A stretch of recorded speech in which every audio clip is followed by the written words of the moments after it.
Clark lobbing it in. Boston draws two in the corner. Hull. You bet.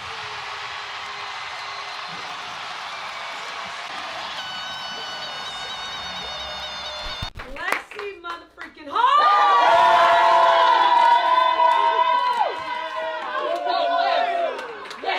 Let's go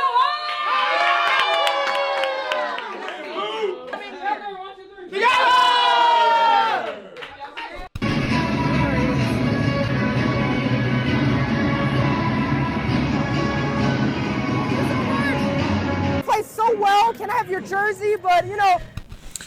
What up, y'all? This your boy Ace here, and welcome to Track and Ace, man. The content just keeps on coming for y'all, man. Just keeps on coming, man. I swear, man, I did not think it was going to be this much to talk about after the game. So much to talk about, and it's a long week, man. We're really in between games right now. Like, we don't got a game until Saturday, bro. Might be able to do a preview because it's been so long in between, man. Might be able to do a preview before Saturday, so be on the lookout for that as well. But I got some new videos up for y'all. So just to recap the new videos I got for y'all. So I got the videos I got from yesterday, the Barbie video. Y'all definitely want to check that out if you already haven't. Really good video with the whole Kelsey Mitchell thing, because a lot of y'all was asking me like why I didn't like Kelsey Mitchell, why I want her gone, or why she should leave. Broke it all down. Lucy Olsen as her replacement, man. Make sure y'all watch that video. Caitlin Clark TV ratings video. Did that one. And then Caitlin Clark's effect on the league right now with her fast pace of play. These are some good videos, too, to listen to. They're like about 15 to 20 minutes long. The Kelsey Mitchell one is like over 30 minutes long because I went over some of the free agents. That's why that one lasted even longer. But this one we're going to talk about real quick. I'm going to try to make this one as short as possible. Gabby Williams from France. So we know her impact in the Olympics, especially in that gold medal game against the USA. And she did so good that Angel Reese has to have on the team. And the Sky could have used her. But she said, but Gabby Williams did not want to go to Chicago. There's some situations with the organization. She did not want to go there. And understandably so. You know what I'm saying? She didn't want to go there. Bad history with the Sky. She used to be a member of the Sky. And she didn't want to go back there. The Sky have a pretty bad reputation, too. They have a pretty bad reputation, and it's not good. It's not good with the Sky. And thing about the Sky and the organization and their fans, they have to really be on the lookout for losing key young stars like Angel Reese or Camila Cardozo in the future. Like Kennedy Carter's already a restricted free agent this year coming up. Like, they could lose some more of these players, man. I mean, this team, this is why they only won the one championship. This is why Elena Deladon left town. You know what I'm saying? Kalia Copper and Marina Mabry recently. So, you can understand why Gabby Thomas didn't want to go there. So, Gabby Thomas kind of waited around, and she has signed to the Seattle Storm. And this is something I want to talk about because it's hilarious why Seattle even did it. So this is a player in Gabby Williams who's been out of the league, the WNBA, but was already on a contract. I believe she was already on a contract with Seattle since 2022, if I'm not mistaken. And how about this, y'all? She was involved in a trade that involved Katie Lou Samuelson. Ain't that crazy? Ain't that crazy? The Sparks ended up getting the 9th pick in the 2022 WNBA draft in that deal. Like, that's crazy. And they ended up getting Ray Burrell, who's been a decent bench piece for him. And the Fever got Lexie Hull that season, that draft at the number 6 pick. So things really kind of worked out well, didn't they? But Gabby Williams with Seattle. Will finish the season there. Very interesting kind of pickup here. Looks like Seattle was desperate.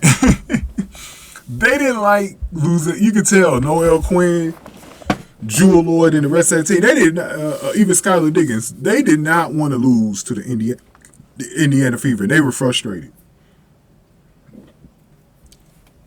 That actually might have been the worst part about it, was that they actually were frustrated at the way they lost the game. That, I mean, crazy, right? Just absolutely nuts. So it's crazy because I think they did get Gabby in response to that. So Caitlin Clark, pretty much her fast pace of play was that dangerous, yeah, where they were forced to go try to get Gabby Williams. Now, what's interesting about this move is that this whole thing with Seattle and Indiana is interesting because these two teams might meet up in the playoffs. I think the Fever are going to move up to about 6th or 5th by the time the season's done. If they continue to stack wins, they got some easy teams coming up. They continue to stack wins, bro. They should be moving up. Like, over the next 2 weeks, the hardest teams that they'll see is the Minnesota Lynx and the Connecticut Sun, I believe. Everyone else is like either Atlanta, Chicago, Dallas. Like, these are teams that they could beat. LA Sparks is in there somewhere for the last meeting of the season. Like, they have some easy teams coming up. So they could get like 4 out of the next 6. They'll definitely be in like 5th or 6th positioning. And they could be very well running into the Seattle Storm. So we might actually see the Seattle Storm in the first round. And this move, it could scare us Indiana Fever fans or not. Because here's the problem that I got with this move, right? Does Gabby Williams definitely helps them, but does it help solve their problems in terms of slowing the Indiana Fever's pace down? Like, that's the big thing. You know what I mean? Gabby is still young, so she can move. She's 27. She's about to be 28. Her birthday is on September the 9th. So, basically in 3 weeks from now. So, a lot can happen with this. You know what I mean? I don't know how much it's going to help them, to be perfectly honest with you guys. But Gabby Williams is a baller. We know this. She played well in France. I think she's going to help this team out. But that's the biggest thing, though, is them trying to figure out this fast pace of play that Indiana goes back. Because I don't know if she's enough. The way they got beat in that game, they really need Gabby Williams to really step up in those games, man. So I don't know if it's enough for them if they see Indiana in the playoffs. For Indiana, the only teams that I'm really like even remotely concerned about right now, it will be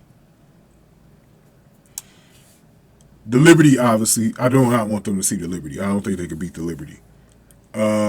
Even though they have beat them this season, that's a tough, like, as a series, that's tough, man, to try to beat Brianna Stewart and Sabrina Ionescu, who's playing out of her mind this season. That's tough, man, especially a team that's got championship aspirations. We know Jonquel Jones, the bucket getter. Hamilton, man, Lainey Hamilton, man. It's tough. That's a tough team, man. Firebridge has really been a good find for him. Courtney Vandersloot is getting herself back right now, getting ready for the playoffs. That's a tough team, man. You got the Las Vegas Aces. I'm not that scared of them, but they do have championship pedigree that you can't ever sleep on. That championship pedigree can carry them through, even though they're having a slow season this year by their standards. The other one would be Connecticut Sun. With them having Marina Mabry on the team, I don't really want to. But we're going to get a good playoff preview next week, though. Good playoff preview. So those will be the 3 teams, and I think that Indiana can handle everybody else. I think they can handle Seattle, Minnesota, Phoenix, and the rest of the teams around them. Like, I really think they can handle the rest of these teams. So we'll see what happens. I definitely want to hear from y'all on this in the comment section about this Gabby Williams thing, man. Definitely let me know how y'all feeling about this. Because it's an interesting move, but I don't really think Indiana has anything to really be concerned about, man. So let me know down in the comment section what y'all think below, man. I got a Patreon, y'all. The last Seattle game, this last one recently, will be up on the Patreon probably later in the season or in the playoffs. So make plans to sign up for the Patreon, guys, so you can see these full Caitlin Clark games on the Patreon. Not every single game, but just like select few games. Also, if you want to donate to the channel, I got a Cash App, $Sack Exchange, man. That's my name on the Cash App. You can also donate through Bitcoin. Scan the QR code on the screen. You can donate Bitcoin through there. Google as well. And any other platform you can think of, let me know in the comment section what other ways you can donate, man. And thank you to anybody who does donate. It shows support to your boy, even if it's just $1 or $2. I know everyone's, a lot of people can't give away $1 or $2. Hey, I've been there with y'all. Man. Where even $1 or $2, I gotta hold on to that, right? You gotta hold on to that. So I understand, man. But salute to anybody who can. But one thing you can do for free is give this video a like, share, subscribe. Thank y'all for watching this one. Tracking Ace.